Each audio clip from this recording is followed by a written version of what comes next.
I'm Amber Spider. I'm a PC modder. In 2010, I invent the coolant distribution plate, also known as the distro plate. This concept was first published in our custom PC build, ROG Rampage, which earned second place in Mod of the Year award at bittech.net in 2011. Link in the description.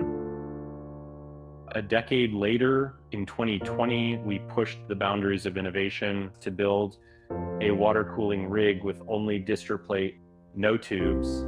We developed the world's first through mainboard water cooling solution. Since then, it has gone through multiple revisions until it became a viable commercial product, which again took the stage at Computex 2023.